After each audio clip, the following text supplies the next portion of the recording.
This episode is brought to you by Sterling Soap Company.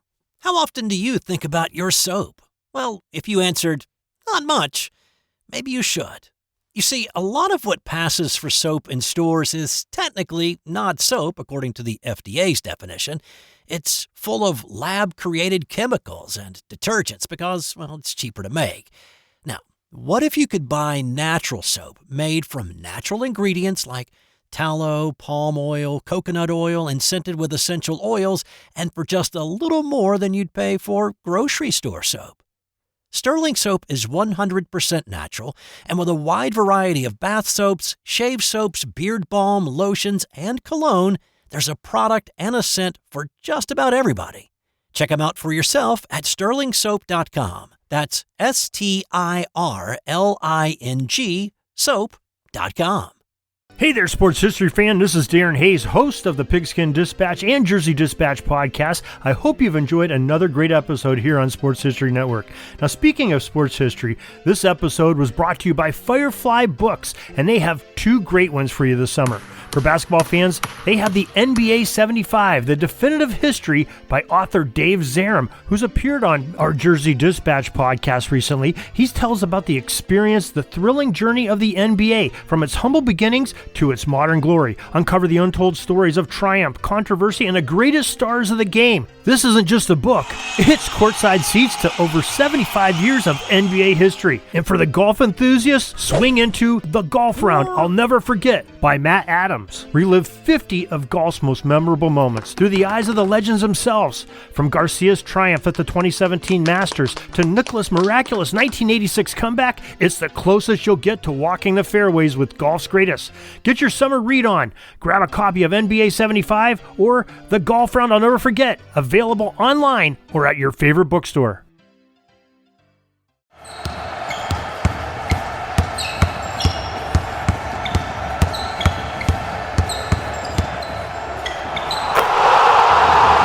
This is Basketball History 101 with Rick Loayza. Welcome back to award-winning Basketball History 101, part of the Sports History Network. I am your host, Rick Loayza, and this is the podcast where we bring to life some of the forgotten stories from basketball history.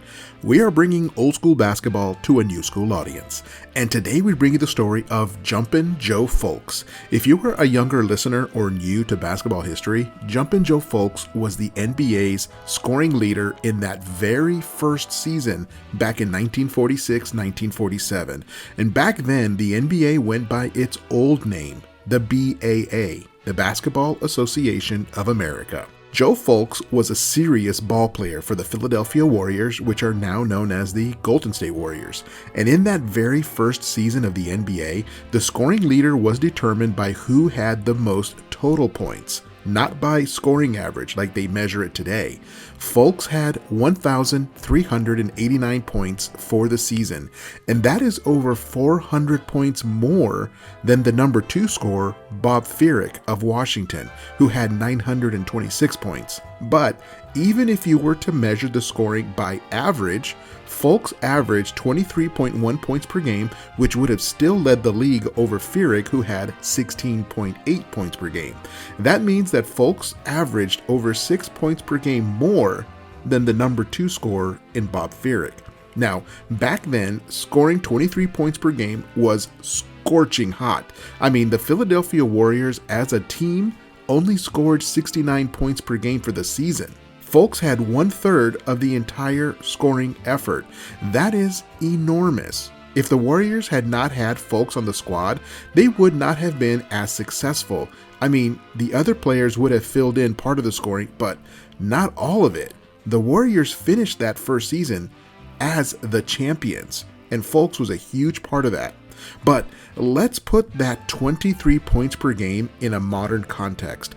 In the 2025 season of the NBA that ended earlier this year, there were 19 players who scored 23 points per game or more.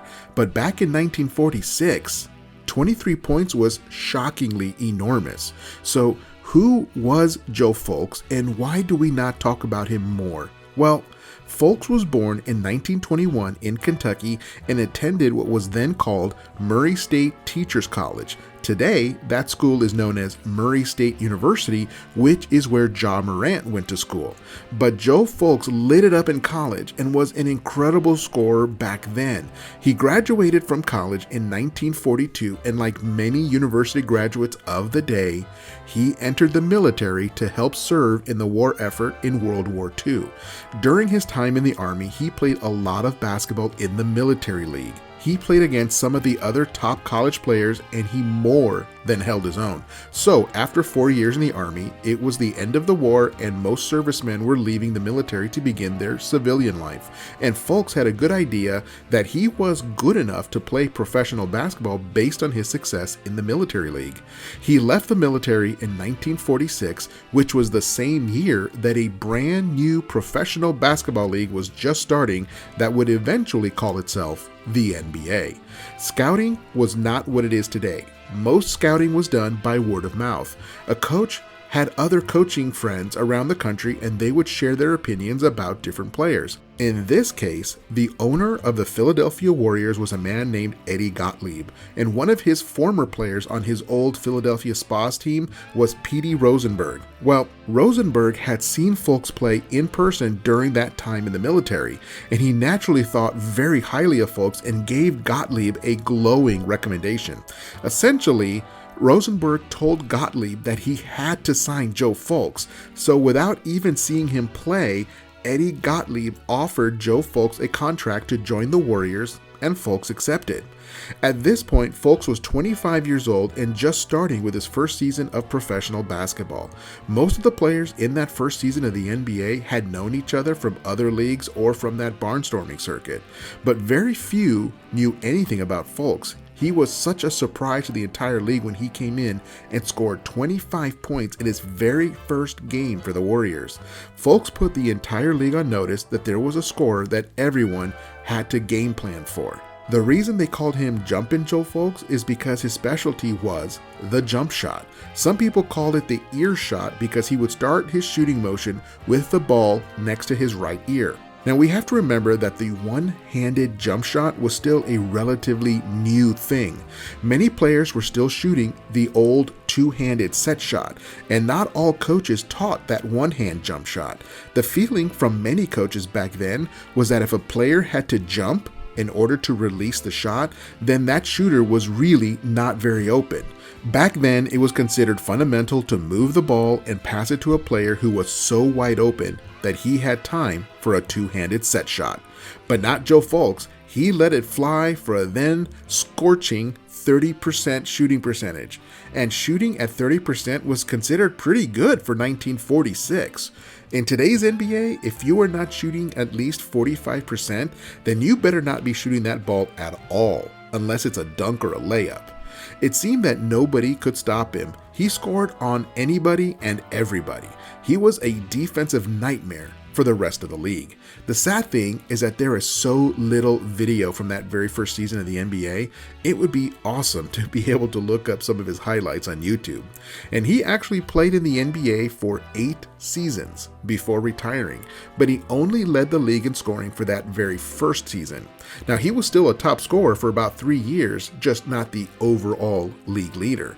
Max Zaslavsky led the league during that second season of the NBA, and then George Mikan joined the league and averaged 30 points a game for several seasons after that. However, in the third season of the NBA, Joe Fulks did something at the time that was absolutely mind-boggling.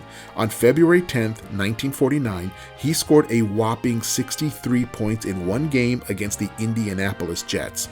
And that was a preposterous number of points to score in a single game. Now, do you remember where you were when you found out that Kobe Bryant had scored 81 points in a single game? I do. I was driving to work on Butterfield Road in Wheaton, Illinois. I was listening to the local ESPN sports station on the car radio as they were talking about Kobe's 81 points. Well, that is what it was like when people found out that Fulks had scored 63 points in a single game. He simply could not be stopped that night. He was 27 for 56 from the field for 48% shooting, and then he added 9 free throws for a grand total of 63 points. That record lasted for 10 years until Elgin Baylor came along and scored 71. Fulks was later selected to the very first 2 All-Star games in 1951 and 1952, and at that point his skills began to decline. Now, if the All-Star game had existed during the first 4 seasons of the league, Fulks probably would have been selected to 6 All-Star games. However, it is officially only 2 All-Star appearances. And then he retired at the end of the 1954 season, scoring only 2.5 points per game in that final season. Today, he is in the Hall of Fame, and a few years ago, the NBA came up with a list of the 76 best players in league history. And Joe Fulks is not on that list, and that's okay. I am not arguing that he should have been included or anything like that, even though he was the very first scoring leader in league history and was considered the best player in the whole league during that first season. But the one thing that cannot be taken away from him is that he was, like I said, the NBA's first scoring leader. As of this recording, there have only been 37 players who have ever led the NBA in scoring, and Joe Fulks is one of them.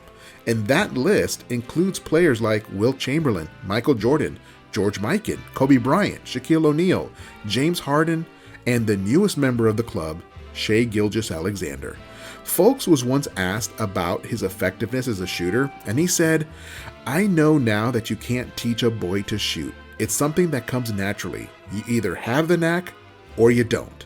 I mean, you can teach almost anyone the proper technique for shooting, but the feel for it, well, that is a gift. Now, Steph Curry worked hard on his technique, but the feel for shooting and how much to put on that release, well, that is a gift. And back in his day, Fulks had that gift. In one sense, he was the Steph Curry of his day. So, here's to Jumpin Joe Fulks and his place in basketball history, the league's first scoring leader. Well, that is it for today. Join us next time when we share another story from basketball history. That's next time on Basketball History 101, part of the Sports History Network, the headquarters of Sports Yesteryear. Go to sportshistorynetwork.com to find out more about this and other sports history podcasts. If you like what you hear, please hit that subscribe button wherever you get your podcasts. And check out our page on Facebook. It's called Basketball History 101 Podcast. There you will find short historical posts, and I'll also announce there when new episodes come out. I want to thank my producer and editor, Jacob Loayza. Join us each week as we continue to mine the history of basketball for more great stories from the past. Take care, and see you soon.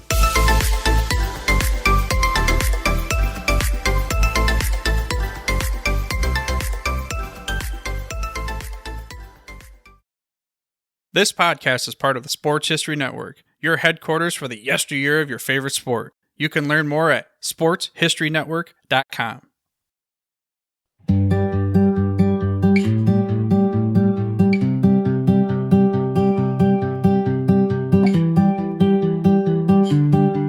The Sports History Network, where legends live on and the past plays loud. Welcome to the place where history's proud, from gridiron glory to the hardwood stars, from the racetrack heat to Olympic bars. It's the voices, the stories, the moments you miss, told by fans and pros who live for this. Hook and Themic, the Sports History Network, where the past comes alive. Podcasts and blogs that keep the flame high, from Babe to Brady, Alley to the Dome. If it's history and sports, then this is the home. SportsHistoryNetwork.com, the headquarters of sports yesteryear.